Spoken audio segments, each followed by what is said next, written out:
I always tell people when water's coming in, you can either give it a place to go or it'll find a place to go. And if you don't give it a place to go, you may not like where it ends up going. Hi, and thanks for tuning in to another one of these Honeydomen educational moments. Today we're going to talk about water leaks and ceilings and some ways to tell whether it's an active leak or a deactive leak. First thing I want to start with is that if you see water bubbling up in your ceiling, feel free to take like a pencil or a pen or some kind of sharp object to poke a hole in it. You want to let that bleed through, let it come out.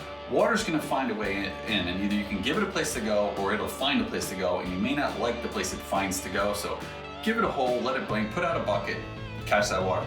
Now, if you want to know if it's an active leak or deactive leak, is this something that, if you've done repair work and you're trying to figure out, did that solve the problem? Is there multiple places that could be causing leak?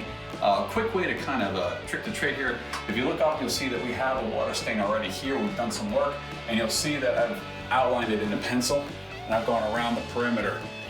We did this about 3 weeks ago, and we've had 2 rainstorms since then, and we wanted to make sure that we found the leak. We want to make sure that it's a deactive leak, it's not an active leak.